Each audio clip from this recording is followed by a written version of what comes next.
노를 돌이키사 다 멸하지 아니하셨더라. 아멘. 르호보암의 통치 두 번째 시간입니다. 하나님을 향한 성실한 신앙이란 한때 그랬었던 신앙을 말하지 않고 꾸준히 그래왔던 신앙을 말하는 것일 겁니다. 우리가 지나온 말씀처럼 역대하 11장 17절에 보시면 르호보암과 그의 백성들이 3년 동안을 다윗과 솔로몬의 길로 행하였더라 라고 말씀하고 있듯이 르호보암과 유다 백성들이 한때는 그랬었던 신앙이라고 소개되고 있습니다. 그래서 11장을 읽어보면 유다의 통치의 상황이 굉장히 긍정적인 평가로 그려지고 있다는 것을 볼 수가 있죠. 우리에게도 적용해 볼 수 있는 대목입니다. 우리의 믿음이 한때 성실했던 믿음으로 추억되기보다 그때로부터 지금까지 성실한 믿음으로 세워져 가는 것이 정말 중요하다고 말씀을 드리는 겁니다. 비록 지난날만큼 외형적인 열정은 다소 부족해 보여도 여전히 하나님을 향한 사랑과 그의 말씀에 대한 믿음과 소망이 있어서 순종하는 삶을 살기 원한다면 그는 한때 그랬던 신앙이 아니라 여전히 하나님을 사랑하고 의지하는 성실한 신앙인임을 입증하고 있는 것이죠. 분명히 말씀드리지만 우리가 하나님을 사랑하는 어떤 헌신들은 진심의 일부이지 우리 신앙생활의 전체는 아닙니다. 진심의 일부가 차곡차곡 쌓여가면서 전체를 이루는 모습이 되는 것이고 하나님은 시간의 전체를 현재로 보시는 분이기 때문에 처음부터 우리의 믿음을 그리스도 안에서 온전히 보고 계시는 겁니다. 그러나 인간편에서 생각해 보면 우리는 우리의 믿음을 하나하나 차곡차곡 쌓아가면서 이루어가는 모습으로 나타내야 한다는 것이죠.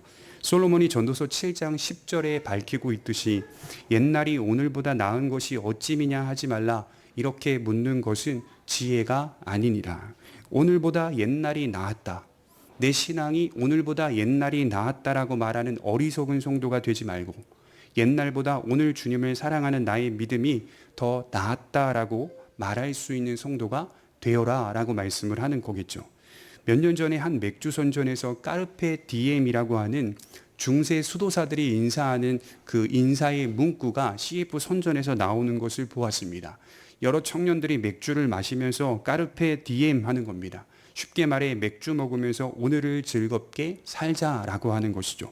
그런데 실제로 까르페 디엠이라고 하는 말은 현재를 즐기라는 말이 아니라 현재라고 하는 기회를 잡으라는 뜻입니다. 오늘 주어진 나의 삶을 기회로 여기며 살라는 말이 되는 것이겠죠. 한낱 맥주 마시면서 사는 모습으로 까르페 디엠이라고 말을 쓸 수 없다는 뜻입니다. 현재는 주를 위하여 살아가는 기회요, 세상을 섬기기 위한 기회라는 말이 되는 것이죠. 또한 중세시대에 까르페 디엠이라는 말과 함께 쓰였던 인사가 있으니 메멘토 모리라고 하는 인사입니다. 그래서 까르페 디엠과 메멘토 모리는 같이 쓰인 인사라고 합니다. 이 메멘토 모리라는 말의 의미는 마지막 순간이 있다는 사실을 기억하라는 뜻입니다. 현재의 삶은 마지막 순간과 직결되어 있다는 사실을 기억하라는 것입니다. 오늘 나에게 주어진 현실을 믿음으로 살아가서 마지막에 우리 모두가 예수님을 만난다는 사실을 기억하라는 말이 되겠죠. 이것이 바로 참된 믿음의 삶입니다. 그러므로 어떤 이에게 기독교 신앙은 오늘 잠깐 반짝일 수 있습니다. 또는 지나왔듯이 3년 동안만 다윗과 솔로몬의 길을 행할 수 있습니다. 한때 그랬던 신앙으로만 추억되는 신앙이 되는 것이겠죠. 그러나 지금은 하나님과 무관한 삶을 살고 있는 사람들이 많습니다. 개중에 나가서 세상에서 만나보면 신앙생활을 하다가 교회를 떠난 사람들을 만나서 대화하는 경우들이 종종 있는데 단지 그냥 잠깐 교회 왔다가 또 교회 밖을 나간 사람이 아니더라고요. 교회 안에서 정말 충성을 다해서 헌신했던 삶의 흔적이 있었던 사람들도 있더라고요. 정말 신실하게 신앙생활을 했던 모습을 가진 사람들이 있더라고요. 그런데 지금의 모습은 전혀 그리스도인이 아닌 겁니다. 하나님과 무관한 삶을 살고 있더라는 겁니다. 그러나 어떤 이에게는 한때가 아니라 꾸준히 그래왔던 신앙으로 기독교 신앙을 세워가고 있는 사람이 있습니다. 왜 이러한 차이가 있는 걸까요? 저는 신앙은 결국은 내면화의 문제라고 생각합니다.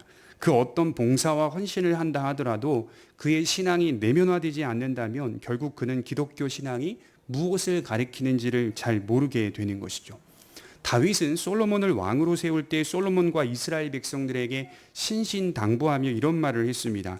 역대상 22장 19절에 보면 이제 너희는 마음과 뜻을 바쳐서 너희 하나님 여호와를 구하라. 이제 너희는 마음과 뜻을 바쳐서 너희 하나님 여호와를 구하라. 마음과 뜻을 바치는 신앙으로 성숙해 가기를 당부했던 것이겠죠. 하나님께서 결국 우리에게 요구하시는 건 마음을 바치는 것입니다. 하나님의 뜻을 행하는 것이 하나님을 사랑하는 중심에서 우러나오는 것인지를 살펴보아야 한다는 것입니다. 우리 예레미야 20장 12절을 한번 찾아볼까요? 예레미야 20장 12절. 예레미야 20장 12절입니다.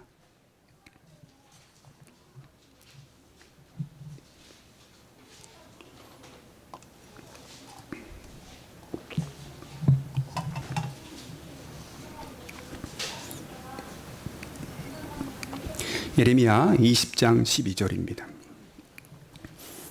같이 한번 읽어보도록 하겠습니다. 시작. 의인을 시험하사 그 패부와 심장을 보시는 만군의 여호와여, 나의 사정을 주께 아뢰었사온즉 주께서 그들에게 보수하심을 나로 보게 하옵소서. 자, 누구를 시험하신다고 하시죠? 의인을 시험하사, 하나님은 악인에게는 관심이 없어요. 의인을 시험하시는 분이다, 이렇게 표현하고 있죠. 하나님은 의인의 패부와 심장을 보시고 의인을 시험하십니다. 악인이 아닌 의인에게 관심이 있으십니다. 악인은 시험할 필요가 사실은 없는 거예요. 여기 패부라는 단어가 히브리어로 킬야인데요, 이 콩팥이라는 뜻입니다. 인간의 귀간에서 가장 깊은 곳, 콩팥을 보시는 분이다. 물론 상징적인 의미겠죠. 그래서 우리의 신앙이 내면화되지 않는다면 잘못된 길로 가기 쉽다는 뜻입니다. 예레미야 선지자가 유다와 이스라엘 백성들에게 강하게 질책했던 것 중에 하나가 뭐죠? 너희들 마음을 돌이키라, 이 얘기였습니다. 마음이 떠나 있다, 이 얘기였습니다. 신앙이 내면화되지 않는다면 잘못된 길로 가기 쉽다. 율법주의자가 왜 나오는 겁니까? 내면화의 과정으로 이어지지 않았기 때문에 율법주의자가 나옵니다. 외형적인 형식이나 실천과 열심에 목을 매는 사람들은 내면화의 과정을 거치지 않았기 때문입니다. 물론 내면화를 거치고 있음에도 불구하고 율법주의에 빠지는 경향도 있을 수 있겠죠. 반대로 은혜주의자들의 극단은 율법 준수를 하찮게 여긴다는 뜻입니다. 은혜에 대하여 율법을 폐지하는 것으로 이해하고 계명에 순종하는 신앙적 삶을 송두리째 무시해버리는 경향을 보입니다. 주님이 말씀하여 주셨듯이 마태복음 5장 17절에 내가 율법을 폐하러 온 게 아니라 율법을 완전케 하려 오셨다, 이렇게 표현하고 있죠. 주님 안에서 율법 준수가 완전해진다는 말이 드립니다. 주님을 의지하여 하나님의 말씀에 순종하는 것이지 계명을 목적으로 하여 순종하는 건 아니라는 것입니다. 여러분, 왜 바리새인과 서기관들과 대제사장들이 실패했는지 아세요? 계명에 목맸기 때문이에요. 계명에 달려들었기 때문이에요. 계명 안에 담긴 하나님을 향한 사랑과 정신과 원리에 달려들지 않고 계명 그 자체에 달려들어서 이것을 지켰는데 이것을 지키지 못했는 대로 판가름을 계속하고 있더라는 것입니다. 결국 십계명이라는 율법도 내면화의 과정으로 이어지게 하시기 위한 하나님의 요구였다는 것이죠. 그것을 지킴으로 하나님 안에서 산다는 것에 대한 평강과 안정감을 깨닫게 하신다는 것입니다. 이런 내면화의 과정이 없다면 어떤 일이 벌어질까요? 성실함을 찾아볼 수 없습니다.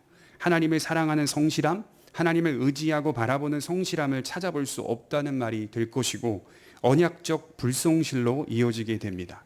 언약적 불성실이란 하나님께서 우리에게 베푸신 영원한 언약을 진심으로 믿지 못한다는 말입니다. 하나님을 따라 살아갔던 믿음의 사람들은 하나같이 언약에 성실했다라고 기록하고 있어요. 히브리서는 믿음의 사람들에 대해서 이렇게 말하고 있습니다. 히브리서 11장 13절을 보시면 이 사람들은 다 믿음을 따라 죽었으며 약속을 받지 못하였으되 그것들을 멀리서 보고 환영하며 또 땅에서는 외국인과 나그네임을 증언하였으니 그들이 이같이 말하는 것은 자기들이 본향 찾는 자임을 나타냄이라. 이 사람들이 죽었대요. 믿음으로 죽었대요. 이 말은 다르게 표현하자면 약속을 믿으며 죽었다는 말이 됩니다. 그들은 어떤 방식으로 삶을 살았을까요? 멀리서 보고 환영하는 방식으로 삶을 살았다. 현실에 즉각적으로 보여지지는 않았으나 멀리서 보는 방식으로 살았다는 거예요. 멀리서 보고 있지만 그러나 그것을 분명히 보기 때문에 환영하는 방식, 하나님께서 약속하신 말씀을 믿었고 붙잡았다는 말이 되는 것이겠죠. 아주 먼 거리에서 아들이 걸어오는 것을 봅니다. 분명 나의 아들이고 나의 딸입니다. 비록 멀리 있으나 그 아들이 다가오고 있음을 실제로 믿으며 환영합니다. 그리고 그 아이를 만나기 위해 뛰어갑니다. 두 사람의 만남은 상상이 아니라 예측이 아니라 일어날 일들에 대한 기대와 확신이라는 말이죠. 이와 같이 모든 믿는 자들의 삶이 멀리서 보고 환영하며 사는 삶이라는 말이에요. 구체적으로 그러한 삶은 외국인과 나그네의 모습으로 나타나야 한다고 말씀을 드립니다. 그러지 않다면 우리는 우리의 믿음이 보이는 세상 나라의 주안점을 두고 살아가는 모습이라는 말이겠죠. 누구처럼 그렇습니까? 오늘 르호보암 왕처럼 그랬던 것입니다. 우리 1절에 한번 보실까요? 본문 1절에 보시면 르호보암의 나라가 견고하고 세력이 강해지매 그가 여호와의 율법을 버리니 온 이스라엘이 본받은지라. 견고하고 세력이 강해지자 하나님의 말씀을 버리고 있죠. 스스로 생각했을 때, 르호보암 스스로 생각했을 때 이 정도면 하나님 없이도 살 수 있겠구나, 하나님 없이도 이 왕국이 설 수 있겠구나. 바로 그럴 때 더 이상 하나님은 필요 없게 된다. 더 이상 경건은 필요 없게 된다. 피할 수 없는 인간의 부패와 타락을 어디서 볼 수 있을까요? 우리가 견고해졌다고 생각하게 되면, 우리가 강해졌다고 생각하게 되면 믿음에서 멀어집니다. 확신하건대 믿음에서 멀어집니다. 그렇게 하나님을 의지했던 사람이, 문제를 만나면 언제나 하나님을 바라보았던 사람이 육신적으로 평안한 상태가 되거나 안락한 삶을 살자 경건에서 멀어집니다. 하나님이 필요 없다고 느낍니다. 그래서 우리 삶에 문제가 발견되고 연약함이 보인다는 것은 어떻게 보면 축복입니다. 죄송한 말씀이지만 축복입니다. 자꾸 문제가 생겨요. 어떻게 보면 힘든 일이기도 하고요. 어떻게 보면 축복입니다. 자다가도 일어나서 어려움 때문에, 고민 때문에 무릎을 꿇고 기도한다는 것은 어떻게 보면 축복입니다. 문제가 없기를 바라고 있지만 사실은 문제가 우리 삶에 이렇게 말해도 되는지는 모르겠으나 적당히 있는 것이 좋습니다. 우리 삶에 적당히 있는 것이 좋아요. 왜냐하면 우리는 그럴 때 엎드리기 때문이에요. 문제가 없으면 엎드리지 않아요. 기도하지 않아요. 제가 오래전에 일본을 간 적이 있는데요. 공항에 도착했을 때쯤 비가 굉장히 많이 불고 바람이 많이 부는 거예요. 승무원의 안내 방송이 나옵니다. 착륙을 하긴 할 건데 비행기가 상당히 많이 움직일 수 있다. 그래서 안전벨트를 꼭 차라, 이렇게 표현하는 겁니다. 착륙을 했어요. 조금 흔들리는 게 아니라 상당히 많이 흔들려서요. 내리고 나서 제가 탄 비행기를 이렇게 물끄러미 쳐다보니까 똑바로 서 있지 않고요. 이렇게 비틀어져 있더라고요, 비행기가. 그래서 하드 랜딩이라고 하더라고요. 나중에 제가 발견했는데 보통 이 비행기 기장들이 착륙할 때 착륙하는 방식이 소프트 랜딩, 부드럽게 착륙하는 방식과 하드 랜딩이 있는데, 이런 악천후 속에서는 일부러 딱딱하게 내린다는 거예요. 일부러. 그렇게 해서 안전하게 착륙을 한다는 거죠. 여러분, 그렇게 비행기가 이 상공에서 많이 흔들리고요. 내려가다가 착륙할 때쯤 다시 올라가잖아요. 다시 올라가요. 다시 올라가다가 한 바퀴 돌고 또 다시 내려갈 때. 그때 이 승객들은 마음이 어떨까요? 불안하죠. 마음이 불안하니까 즉시 무엇을 찾냐? 하나님을 찾죠. 기도하기 시작합니다. 전혀 기도하지도 않았던 사람이 기도하며 하나님을 의지합니다. 그 잠깐의 찰나에 하나님을 의지하는 사람들의 모습을 봅니다. 우리 앞에 놓인 문제들로 인해 하나님을 더 많이 알아가게 되고, 참 유치한 것 같지만 우리는 지금 맞닥뜨리고 있는 그 문제 때문에 하나님을 의지할 수밖에 없는 연약한 사람이라는 것이죠. 그분 안에서 산다는 것에 대한 기쁨과 평안을 경험하게 된다는 것입니다. 물론 쉽게 그 문제가 해결되지는 않을 수 있어요. 그리고 계속해서 답답할 수도 있어요. 그러나 그 현실이 그에게는 신앙의 밑거름이 된다는 말입니다. 그렇게 계속 쌓아가는, 하나님을 의지하고 바라보며 그 문제 앞에 하나님 없이는 안 된다는 사실을 고백하며, 그렇게 내 신앙이 하나님에게 맞춰져 가고 있는 것이 계속해서 우리 인생 가운데 경륜으로 남아 있다는 거예요. 바울이 말했듯이 약할 그때가 가장 강할 때라고 하였습니다. 그리스도인들에게 강함은 어디서 나옵니까? 엎드릴 때 나온다고 해요. 하나님을 바라보고 엎드릴 때 나옵니다. 여러분, 부자도 엎드립니다. 여러분, 가난한 사람들도 엎드립니다. 인간 존재의 비참함을 알기 때문에 소유와 신분을 막론하고 하나님 앞에 엎드릴 때 나오는 겁니다. 이제 대통령 선거 얼마 안 남았잖아요. 그런데 대통령 나오는 분들 보면 여러 가지 문제들 때문에 막 일거수일투족이 다 드러나는데요. 저렇게까지 대통령을 하고 싶을까? 그런 마음 안 드세요? 와, 저렇게까지 공개가 되는데 대통령 하고 싶을까? 그런데도 끝까지 그 일에, 그 대통령 당선되기 위해 후보로 나오는 거 보십시오. 그러니까 인간이 정말 정말 이 세상적인 권력과 명예에 집착하려고 하는 인간의 모습들을 보게 되는, 물론 사명이라고 하겠죠. 그럼에도 불구하고 어떤 이들은 정말 권력과 권세욕에 휩싸여서 그렇게 인생을 추구하며 사는 사람들이 얼마나 많은지 모릅니다. 그럼에도 불구하고요, 그런 높은 소유와 높은 신분을 가지고 있는 사람이라 하더라도 하나님을 의지하더라는 거예요. 기독교인들, 우리 대선 후보에 나온 우리 민주당 후보나 국민의힘 후보나 이런 사람들이 기독교인들이 꽤 있더라고요. 그분들이 이제 교회당에서 기도했던 기도의 문구들이 종종 인터넷상에 올라오는 걸 보는데요. 두 모습 다 되게 아름다워요. 기도의 내용이. 너무 멋지고 너무 훌륭한 기도의 모습들을 가지고 있고, 마치 정말 그 기도의 내용대로 신앙화하고 있다면 그분들의 신앙은 정말 옳은 신앙이 아닐까라는 생각들을 해보게 된다는 말이에요. 어떤 사람이든 무엇을 하든 하나님 앞에 고개를 조아리고 하나님을 의지할 수밖에 없는 인간의 연약함을 인정해야 한다는 것이죠. 르호보암이 스스로 견고하고 세력이 강해졌다고 생각한 그때에 더 이상 하나님은 필요 없어졌습니다. 그리고 그가 경건을 말하자 1절에 온 이스라엘이 본받은지라 라고 말씀을 하고 있어요. 그래서 성경은 르호보암의 죄를 말하면서도 유다의 죄라고 말하기도 하는 것입니다. 열왕기상 14장 22절에 보면 이렇게 표현하고 있어요. 유다가 여호와의 보시기에 악을 행하되, 온 백성들이 악을 행하되, 이렇게 표현하고 있어요. 그럼 무엇을 본받았을까요? 같은 사건을 기록한 병행 본문인 열왕기상 14장 22절부터를 읽어보면 유다가 여호와 보시기에 악을 행하되 그의 조상들이 행한 모든 일보다 뛰어나게 행했다.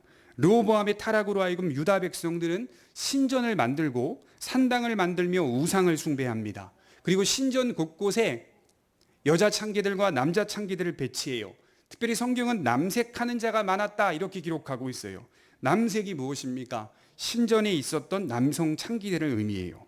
그들은 신전에서 그 일만 행했던 남자 창기들입니다. 그리고 성경은 이 사건을 이렇게 말하고 있어요. 이스라엘 자손 앞에서 쫓아내신 국민의 모든 가증한 일을 무리가 본받아 행하였더라. 하나님께서 가나안 민족을 쫓아내셨거든요. 다 쫓아내셨어요. 물론 남아있는 족속들이 있었겠죠. 그럼에도 불구하고 유다와 이스라엘은 쫓아내신 그 국민의 모습을 행하고 있다. 그 국민의 모습과 같았다라고 표현하고 있는 거예요. 가나안 민족들 아닙니까? 유다는 지금 가나안 민족과 같은 모습이 돼버렸어요. 르호보암이 하나님의 강함을 바라보지 않고 자신의 강함을 바라보자 이러한 타락과 부패가 일어난 겁니다. 그러니까 여러분, 내가 강하다고 느낄 때 나는 가나안 민족처럼 살게 됩니다. 내가 강하다고 느끼는 그 순간 나는 가나안 민족과 흡사한 생각과 흡사한 사상을 갖고 살게 됩니다. 이어서 하나님은 가만히 내버려 두지 않습니다. 하나님께서 택하신 백성들이 타락하면 가만히 내버려 두지 않습니다. 하나님은 우리를 흔드십니다. 깊은 잠에 빠진 사람을 흔들어대듯이 하나님은 흔드십니다. 그리고 정신을 차리게 하십니다. 오늘 본문은 르호보암이 구원을 받았는가, 구원을 받지 못했는가를 말하는 게 아니라 하나님이 그의 백성들을 어떻게 인도하시는가, 하나님이 그의 택한 백성들을 어떻게 다루시는가, 그 방식을 보여주고 있는 겁니다. 그들을 흔들어서 깨우시는데 2절에 보면 그들이 여호와께 범죄하였으므로 르호보암 왕 제5년에 애굽 왕 시삭이 예루살렘을 치러 올라오니 그에게 병거가 1200대요 마병이 6만 명이며 애굽에서 그와 함께 온 백성 곧 리비아와 숫과 구스 사람이 헤아릴 수 없이 많더라. 시삭이 유다의 견고한 성읍들을 빼앗고 예루살렘에 이르리니, 애굽이 예루살렘을 치러 올라왔다고 말씀합니다. 엄청난 대군이에요. 특히 여기 숫과 구스 사람도 애굽의 병사였더라고 기록하고 있죠. 여기 숫은요 북아프리카를 말하는 것이고 구스는 에티오피아를 말합니다. 그러니까 북아프리카 사람과 에티오피아 사람들도 애굽의 군대에 소속된 사람들이라는 거예요. 엄청난 대군이 유다에 침공하게 됩니다. 이집트에 가보면요, 룩소르 지방에 가면 카르낙 신전이 있는데 여기에서 발견된 벽화, 상형 문자가 있다고 해요. 이게 고고학자들이 카루투시라고 이렇게 이름을 지었는데요. 거기에 시삭이 주전 925년경에 가나안 원정에 나서서 북쪽 갈릴리 바다까지 차지했다라고 하는 기록이 나옵니다. 그러므로 이 사건이 고고학자들도 인정하는 사건이라고 말하더라고요. 이 재밌는 건 4절입니다. 이렇게 기록하고 있어요. 시삭이 유다의 견고한 성읍들을 빼앗고, 자, 르호보암이 인정하는 견고한 성읍들이 있었습니다. 이 성읍들은 결코 무너지지 않을 것이라고 생각했죠. 적어도 적들은 연약한 성읍으로 침공할 것이라고 판단하게 됩니다. 여러분 6.25 당시에 북한이 남침했을 때 대부분의 병력이 어디로 올라왔는지 아세요? 서부전선으로 들어왔습니다. 물론 동부정선으로도 국지적인 전쟁이 있었던 것은 사실이지만 저 강원도나 동부 쪽은 그냥 포를 쏘는 정도로 6.25가 시작이 됐고요. 다 대부분 서부전선에서 몰고 들어왔습니다. 지금으로 말하면 문산과 파주죠. 제가 파주에서 근무했는데 거기는 산들이 높지가 않아요. 그러니 전차 같은 것들이 쉽게 진입할 수 있는 대로가 있습니다. 제일 먼저 진입해서 차지했던 도시가 어디죠? 서울입니다. 남한의 수도 서울. 거기서 3일 동안 머무는 바람에 그 모든 대세가 남쪽으로 바뀌게 되었다라고 군사평론가들은 말해요. 상식적으로 약한 성읍으로 치고 들어오는 것이 맞는데 시삭의 침공은 견고하고 강한 성읍들을 빼앗으며 예루살렘에 이르렀다. 르호보암이 믿고 있는 성읍들을 취하게 하신 것입니다. 그가 신뢰하고 믿는 것을 빼앗기게 하심으로 이 일이 하나님으로부터 주어진 일을 말씀하고 있는 겁니다. 더 나아가서 생각해 볼까요? 유다와 애굽의 외교 관계를 생각해 보면 사이가 그리 나쁘지 않았다고 합니다. 보통 우방 국가라고 하잖아요. 열왕기상 7장 8절에 보면 애굽 왕 바로가 솔로몬에게 자신의 딸을 아내로 주었더라라고 기록하고 있어요. 애굽이 자신의 공주 딸을 아내로 줄 정도면 그렇게 사이가 나쁜 사이는 아니었다는 거예요. 애굽 왕의 딸을 아내로 맞이했다는 것은 외교적으로 아주 좋지 않은 관계는 아닙니다. 그런 나라가 특별한 이유 없이 침공을 하고 있습니다. 하나님이 하신 일이라는 거죠. 물론 명분은 9절에 보시면 예루살렘에 있는 수많은 보물들을 탈취하기 위해 침공한 것이겠죠. 솔로몬의 영광이 어디에 몰려 있었을까요? 예루살렘 성전에, 예루살렘에 몰려 있었겠죠. 온갖 금은보화와 아름다운 방패, 아름다운 금조각들이 가득했습니다. 단지 그것을 빼앗기 위하여 유다를 침공한 거예요. 여러분 스바 여왕이 그 전에 솔로몬을 찾아왔을 때 한 말들 보시면 예루살렘 성전과 예루살렘 주변에 수많은 금은 보화와 여러 정말 기괴한 진기한 물건들을 보이고 막 휘청휘청하는 장면들이 나옵니다. 그것을 가지고 또 탈취하기 위해 소유하기 위해 애굽의 시삭이 침공한 겁니다. 이처럼 하나님은 우리가 하나님보다 신뢰하는 것들이 하나님보다 강하다고 느끼는 것들이 얼마나 연약하고 부서지기 쉬운 것인지를 알게 해주실 때가 있다는 것이죠. 르호보암은 그가 견고하다고 느끼는 것들이 얼마나 쉽게 부서질 수 있는 것인지를 배우게 됩니다. 우리들도 우리 인생 속에서 이러한 부분들을 배워가는 것 같아요. 그러면 이제는 그렇게 살지 말아야지라고 생각합니다. 그러나 또 그렇게 살아갑니다. 또다시 하나님의 강함이 아닌 세상적 강함을 의지하며 삽니다. 그리고 다시 그것이 얼마나 약한 것인지를 또 깨닫게 됩니다. 그러면서 우리의 믿음의 소중함을 알아가는 것입니다. 그래서 믿음의 사람들은 결국 내면화의 과정으로 들어가게 되어 있습니다. 믿음이 중심을 찾지 않으면 우리의 삶은 언제나 넘어지기 쉽습니다.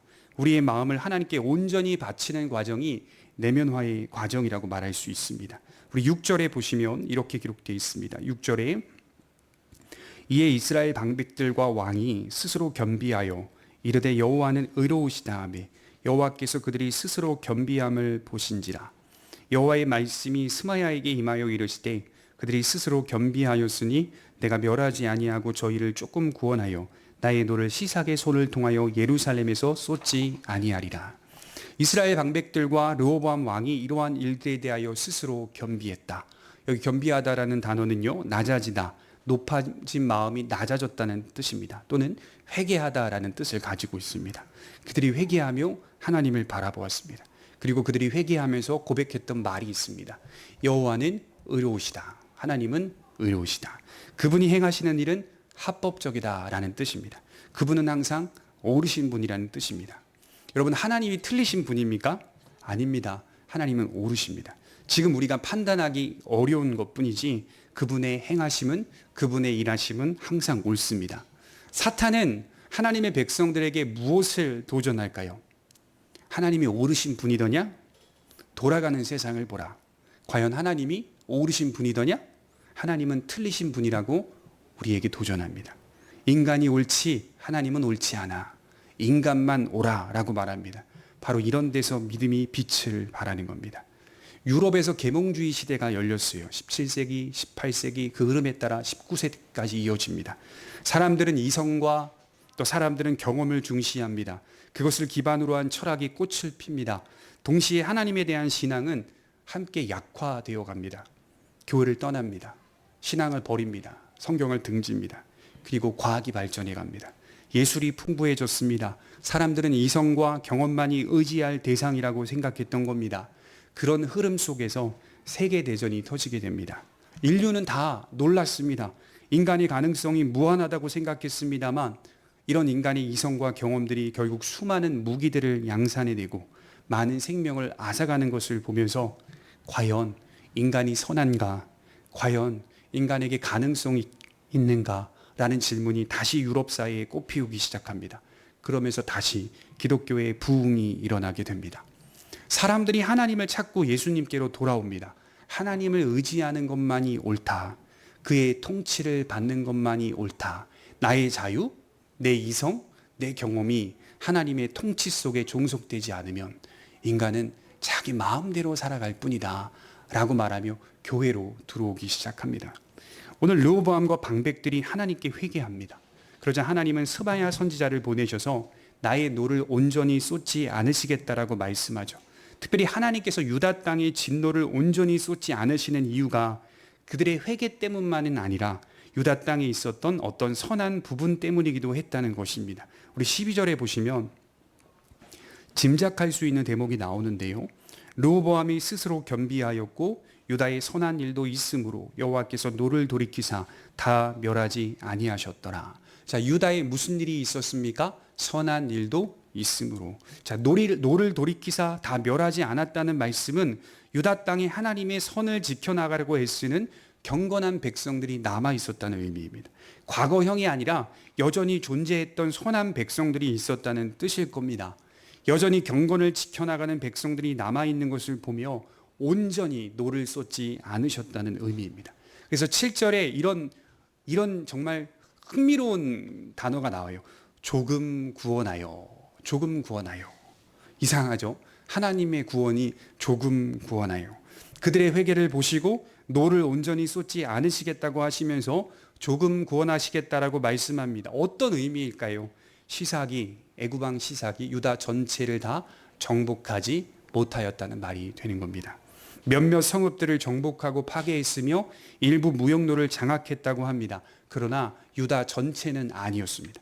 그러면서도 유다가 애굽의 통제에 있도록 허용하십니다. 이것이 바로 조금 구원하여라는 말씀의 뜻입니다. 왜 그럼 이렇게 인도하시는 걸까? 야속하잖아요, 하나님. 그죠? 회개하면 하나님께서 온전히 구원하셔야지. 왜 조금 구원하신다? 이게 정확한 표현으로는 대충 구원하다 이런 뜻이거든요. 대강 구원하다 이런 뜻이거든요. 왜 하나님은 이런 구원을 이스라엘에게 허락하고 계시는 걸까? 구원하시려면 온전히 구원하시지. 목적이 있었던 겁니다. 우리 8절에 보시면 그 목적이 이렇게 기록되어 있어요. 우리 같이 한번 읽겠습니다. 시작. 그러나 그들이 시삭의 종이 되어 나를 섬기는 것과 세상 나라들을 섬기는 것이 어떠한지 알게 되리라 하셨더라. 자, 하나님을 섬기는 것과 세상 나라들을 섬기는 것 중에 어느 것이 더 나은 것인지를 알게 하시기 위함이었습니다. 때론 하나님을 섬기는 것이 무척 힘에 겨울 때가 있습니다. 지키지도 못하는 말씀들이 늘 가르쳐지는 것 같고 그대로 살기에 불가능할 것 같은 신앙의 내용들은 우리 모두를 너무 힘겹게 만듭니다. 여러 의무들도 있습니다. 좀 자유롭게 내 마음대로 신앙생활 하고 싶은데 할수록 자유롭게 하기가 어렵다는 것을 느끼게 됩니다. 성숙한 성도가 되는 것은 더 많은 책임을 요구받는 것이라고 하였습니다. 신앙생활하는 것이 즐거우면서도 때로는 힘에 겹습니다. 여러분, 이스라엘 백성들을 생각해 볼까요? 그 입장으로 돌아가 봅시다. 불평이 튀어나올 수 있습니다. 매년 제사를 드려야 하고 절기 때마다 준비해야 하고 제물을 잡아야 하고 율법을 낭독해야 하며 불평이 튀어나올 수 있습니다. 하나님 안에서 산다는 것이 이처럼 불평이 나올 수 있는 상황이 되더라는 거예요. 바로 그때 우리는 조금 더 깊이 생각해 봐야 돼요. 하나님을 섬기는 것이 세상을 섬기는 것보다 낫다는 겁니다. 예를 들어 모든 일에 절제하라는 하나님의 율법은 지키기 무척 힘에 겹습니다. 그러나 절제가 없는 생활을 함으로써 얻어지는 결과는 더 비참한 결과를 얻게 됩니다. 오히려 하나님의 규례에 따라 사는 것이 안정된 것이고 가장 자유로운 것입니다. 이스라엘은 몸소 경험했습니다. 400년이 넘는 시간 동안 애굽에서 종살이하면서 자유를 빼앗기고 고통받고 통제당하며 살았습니다. 그런 삶을 다시 경험케 하셔서 그들로 하여금 하나님을 섬기며 살아가는 삶이 얼마나 복된 것인지를 알게 하셨다는 것이죠. 우리는 하나님을 섬기며 사는 것이 얼마나 복된 것인지를 알아야 하는 것입니다. 하나님 이거를 우리에게 인생 속에서 알려주시는 거예요. 다른 것 없습니다. 하나님을 섬기는 건 결국 우리 자신을 위한 것이고 우리의 행복에 관한 문제입니다. 저도 어린 시절부터 반감이 많은 사람이라서요. 강요 가운데 다니는 교회나 강요 가운데 만나는 하나님의 말씀을 받아들이기가 굉장히 쉽지 않았습니다. 고민했고 갈등했으나 이것을 통과하고 나니까 복된 것임을 알게 되었습니다. 그래서 좋지 않은 마음 중에 하나가 뭐였냐면 내가 싫은 거는 저분들도 싫을 거다. 이렇게 생각하면서 신앙생활을 했거든요. 그래서 다른 분들한테 무엇을 이야기하기가 쉽지가 않은 겁니다. 좋지 않은 마음이기는 해요. 그러나 하나님 안에서 이런 고민과 갈등들이 조금씩 해결되어지고 성령께서 부드러운 마음을 주시고 성경을 통하여 넓은 시야를 주시다 보니 교회 안에서 이루어지는 일들이나 교회 밖에서 이루어지는 일들이 진리 안에서 얼마나 깊고 넓고 온유하며 또 관대하고 동시에 진리를 지켜가야 할 중요한 원칙과 기준이 있어야 하는지를 하나님이 제게 깨닫게 하시고 알려주시더라고요. 이런 것들이 조금씩 통과하면서 하나님 안에서 살아간다는 것에 대한 복됨을 조금씩 알아가게 됩니다. 여러분, 우리는 하나님 안에서 살아가면서 자유를 느낍니다. 세상을 섬기며 사는 것이 더 자유로운 것 같으나 사실은 의미가 없습니다. 내용도 없고 공허하고 허탈합니다. 잠시 느껴지는 안락함과 쾌락일 뿐입니다. 그러나 내게 주어지는 모든 것들이 하나님을 섬기는 가운데 만나는 것들이라면 여행을 가는 것도, 맛있는 것을 먹는 것도, 가정의 화목함도, 나의 취업의 문제도, 대학 입학도, 그것이 하나님 안에서 만나는 것들이고 주어지는 것들이라면 영원한 의미를 둘 수 있는 겁니다. 제가 몇 번 갔던 치과에서 원장님께서, 이분이 70이 좀 훌쩍 넘으신 분인데 말이 되게 많으신 분이에요. 이렇게 치료하시면서 여러 말씀들을 많이 해요. 그리스도인이신데, 안수 집사님이신데 치료 중에 여러 말씀들을 계속 하십니다. 그 중에 이런 말씀들이 기억이 나요. 내가 젊을 때에는 이 좋은 것들을 놔두고 어떻게 가나, 그런 생각을 하면서 의사생활을 하셨답니다. 젊을 때 살면서 이 좋은 것들을 놔두고 내가 어떻게 가나, 이런 미련을 갖고 사셨다는 겁니다. 그런데 나이가 들면서 지금 이쯤 되니까요, 이렇게 말씀을 하시더라고요. 믿음 안에서 살면서 드는 생각이, 놓고 갈 수 있겠구나, 그런 생각이 들었답니다.